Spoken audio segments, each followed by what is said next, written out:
Ang Ginoo manaa kaninyo. Maanausab kanimo. Pagbasa gikan sa Santos nga Ebanghelyo sumala ni Mateo. Himayaon ikaw o Ginoo.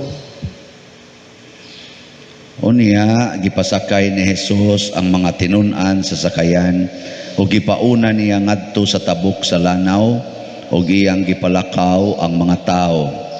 Tapos niya palakta ang mga tao, mitunga siya nga nag-inusara sa usa ka bungtod aron pagampo. Ug sa pagkagabi na si Jesus nag-inusara didto. Niadtong tungura ang sakayan didto na sa laod, gikuso-kuso sa mga balod kay ang hangin sungsungon man. Sa may mga 3:00 sa kaadlawon, si Jesus miadto kanila nga naglakaw sa tubig. Sa pagkakita sa mga tinun-an kaniya nga naglakaw sa tubig, nangahadlok sila pag-ayo. Anaay multo, mingon sila ug nanyagit sila sa kalisang. Si Jesus mingon kanila, ayaw kamo kahadlok, ako kini. Unya si Pedro mingon, Ginoo, kung ikaw kana, palakta ako sa tubig nganha kanimo. Dali nga ri, mitubag si Jesus. Busa mikawas si Pedro sa sakayan ug milakaw sa tubig ngadto kang Jesus. Apan sa pagkamatikod niya sa hangin, nahadlok siya ug misugod pagkaunlod. Ginoo, luwasa ako, misinggit siya. Diha-diha gidawat siya ni Jesus ug gibira ug miingon si Jesus kaniya, pagkajutay sa imong pagtuo nganong nagduha-duha ka man. Ug nanakay silang duha sa sakayan ug milurang ang hangin. Ang mga tinun-an nga didto sa sakayan misimba kang Jesus ug miingon, ikaw gayod ang anak sa Dios. Mitabok sila sa lanaw ug midunggo sa Genesaret ug si Jesus nailhan sa mga tao.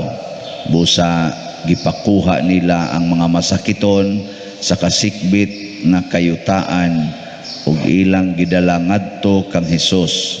Mihangyo sila kaniya nga pahikapon ang mga masakiton bisan na lang sa sidsid sa iyang biste, ug ang tanan nga nakahikap niini nangaayo. Ang Ebanghelyo sa Ginoo. Daygon ikaw o Kristo.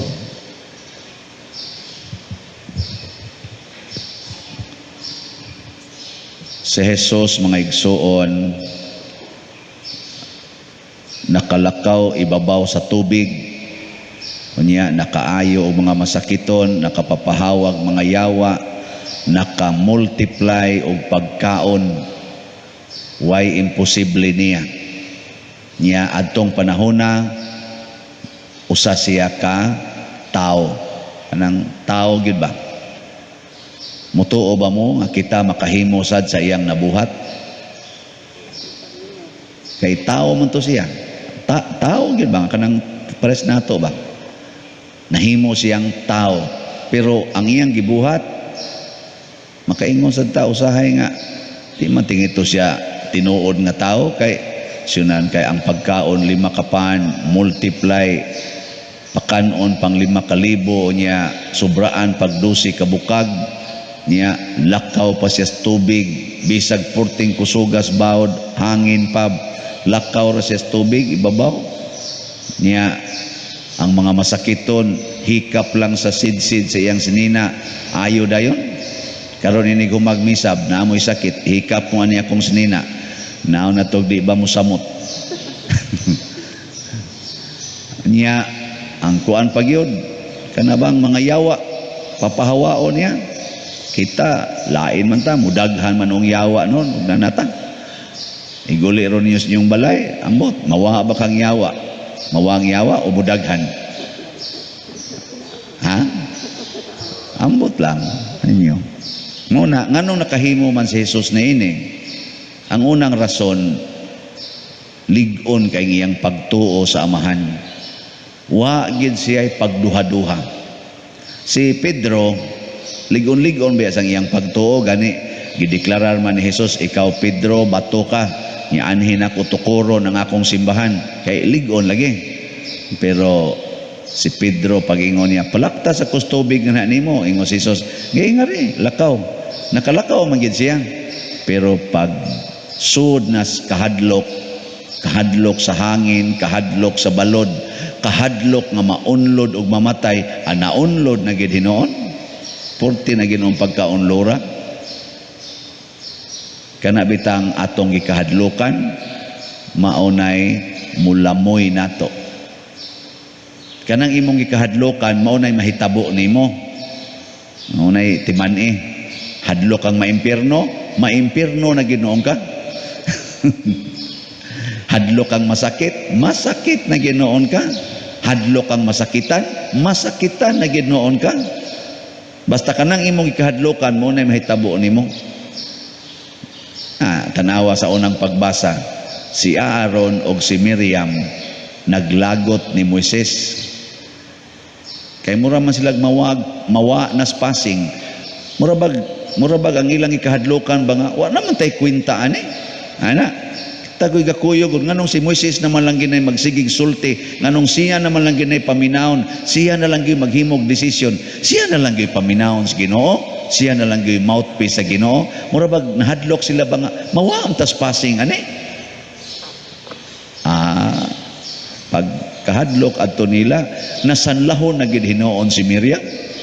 Nya unsa man ang sanla sa unang panahon, ipalayo gyud kas community. Di porti na ginoong pagkasalikwaya, tugkan man siya sanla.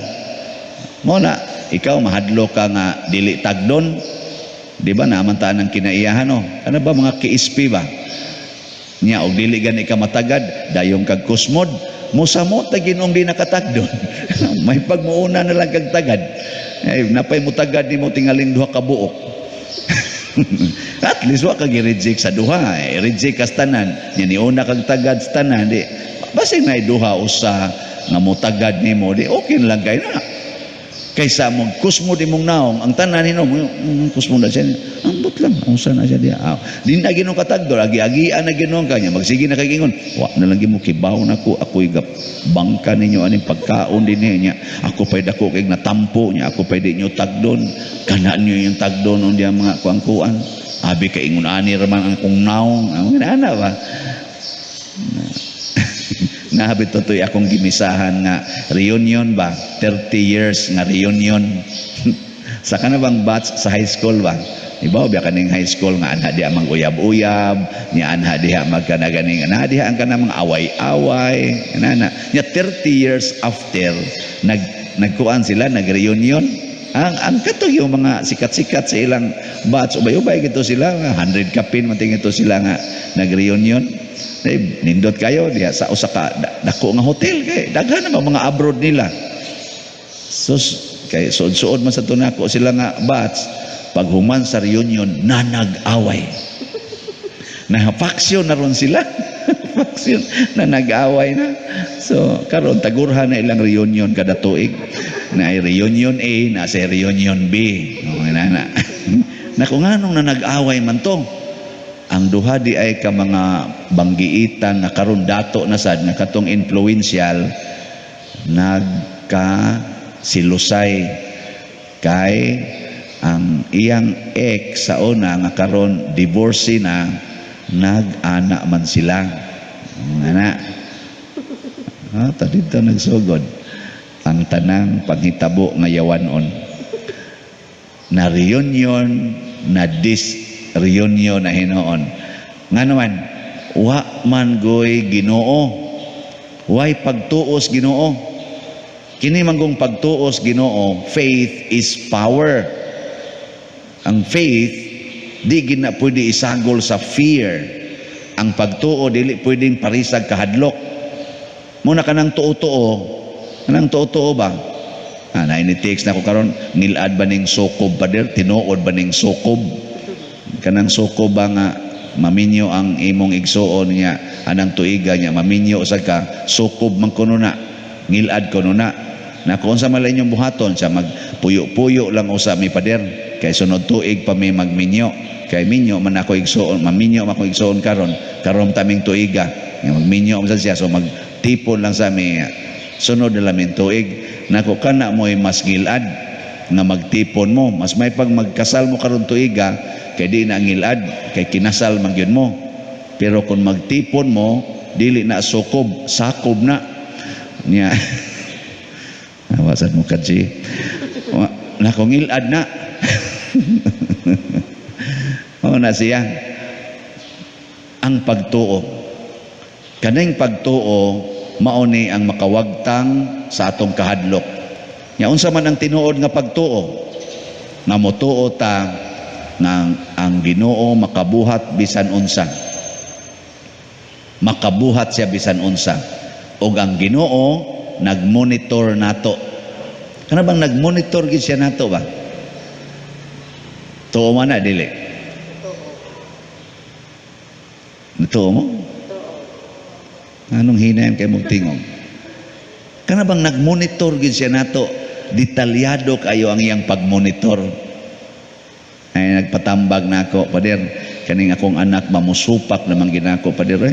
Mura naman ni siya og kuan kay sa una faithful kuno kay niya, pero karon niabot na bitas edad nga mga 18, wa na gyud magtuma na gyud gusto.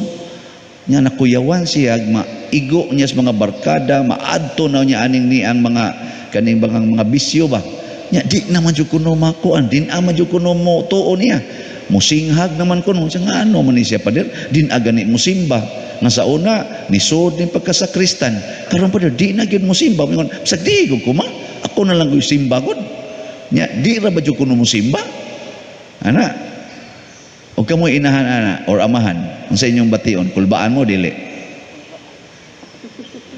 Ha? Kulbaan mo no? Awa man ko'y anak, nganong inyo man kong iapil. Mo na ako, kay wa man ko kulba akong giingnan. Nako, nituo ba ka? Nako, kay sige mo yung kagsimba. Nituo ba ka nga ang Ginoo nahibaw sa whereabouts sa mga plano o sa buot buhaton sa imong anak? Sa mutuo ko, Padre. Nako, mutuo sa ka nga ang imong anak, bisag asa siya muadto, nakahibaw ang Ginoo. O bisag unsa iyang gibuhat, nahibaw ang Ginoo. Hibaw sa Pader. Tuo jud ko ana. Nako, okay nito o man ka, dito na lang istorya sa Ginoo, ay na lang sa imong anak. Dito na lang istorya, Lord, kay bao jud ko nga giubanan turon nimo. Ang imong pagbuot mo'y akong dawaton. Ana, ay niguli sa imong anak, siga na kaig mata. Nakahibaw man Ginoo anagod, nga nisuyop na siya. Pwede ra man sa nagpatyon siya sa Ginoo. Wagi, parang Miriam ba? Pwede ra nabutangag sa nalawe. Unya kay paguli sa imong anak gikang nisuyop, wa man mamatay. Unsa may imong isultis Ginoo? Mingo, Ginoo, nganong nisuyop pa ni akong anak? Nganong gipasuyop pa nimo? Wa biya na niya sugo ang gipasuyop. Nisuyop lang siya. Nya unsa may imong isultis Ginoo? Kana pasalamat ng imong anak makasuyo pa. Unsa may gusto nimo kanang i-oxygen? May nala na makasuyop. Pero imo sang isultis Ginoo, gisakitan ko Ginoo nga iyang gigamit ang iyang capacity sa pagsuyop diha sa drugas. Gisakitan ko ug nasayod ko nga gisakitan. Nasayod ka nga gisakitan ko ug didto sa ka nagtan-aw samtang nisuyop siya. Nya kay wa man nimo siya patya, pasabot gihigugma nimo siya isip manuyupay. Kinsa man ko nga modumot niya, so makig-alayo na lang ko nimo. Sama ni Pedro ba, mulakaw na lang ko sa tubig kuyog nimo, pasabot di ko magpatarog ni ining baud sa pagsulay, ako na lang dawaton sama nimo nga gihigugman nimo akong anak nga manuyupay, higugmaon ko sad ni. Ug unsa may sunod ani, kahibaw kong nahibaw na kandaan. Ana, o tanawa ikaugma, madakpan ang imong anak. Maapil nas tukang. Anya adto nas prisuhan. Ningo mas Kristo, nabilanggo ako og imo kong giduaw. O di doon na nakaiduawon dito sa prisuhan. Anya matuman na nimong makapalangit nga buhat ang pagduaw sa binilanggo. Di ba? Ading mo malipay ana. Nakanabang mo ko, hala Lord, natagaan si kong higayon, mao dito'y tumong nga akong anak ni Soyop, aron magsigi na kong duaos prisuhan, niya matuma na nako ang makapalangit nga buhat nga nabilanggo ako og imo kong giduaw. Karon Lord, salamat sa pag-provide nako og okasyon aron makaduaw ko nimo sa prisuhan. O, di ba? Awa mo anak kay baw. Di mo ganahan ano? Mao na si Pedro di man ganahas bawod, mao tong ni onlod. Di man siya ganahan malumos, ani onlod. Si Jesus okay ra magmalumos, ani lakaw ibabaw sa bawod. Ang pagtuo, ang pagsalig ug ang pagtugyan sa tong kaugalingon. Ayaw paghuwat nga moonlod ka, una pa ka moingon, surrender ko Lord. Ayaw huwata nga magkaaway na mo maayo, magpinatyanay na mo, una pa ka moingon, luwasa ang kalag Lord. Pareha adtong tuang usa ka pamilya nga gihurot og patay sa bana ang iyang pamilya, gibinlan lag usa, nya gipusil niya iyang nya una pa na nagmisa didto perti daghanang lungon akong gimisahan sa St. Peter, galinya diri perti daghana. Una pa nagmisag ampos Ginoo gilak-hilak. Kadto unta tong gaaway pasigi, moampos Ginoo, muluhod og moingon Lord, sundo nako ang imong giingon, higugma ay imong kaaway. Kining akong bana, purti naman gining grabiha, higugmaon ko ni. Haron inigtamparos sa bana, moingon dayon siya, dong nothing gonna change my love for you. Di ginon tato pusilon, ni sukol man sad. Nagsigi naman sila away, isalikway naman nila ang bana nga, naputong ang bana, kuha tagpusil, pamosilon bita sila sayos buntag, hurot lagi kamatay. Og niingon pa to ang 5, unom to lakabok patay tingali. Og ningon pa tong 5, we love you, we love you. Siging hasi, we love you. Bukon ang tanang mga butang, nothing gonna change our love for you. Ana, sa inyong paminaw ka, unsa kay may tabo, mulinya to ang kuan, lungon. Mauna, inikamatay na, adto na magsigig pamisa, bisag gidili ang misa, pugson gitag misa gyud, misa na mamasi na karon nga buhi pa ka, karon nga naapas imong atubangan ang tao nga gihatag sa Ginoo nimo, higugma dayon na nya tuo nga munindot ra gid na, basta mahigugma ka munindot ra gid na. Na siya ay gyud ka hadlo ka na, bisan ka nang naong tan-aw nimo yawa kayo, higugma ra gud nang yawa, di ba? Munindot ko nang naong na. Tungod sa grasyas Ginoo, tungod sa imong pagtuo. Sige na malamog duko-duko diha, anong kauyon ani, sige nindog lang.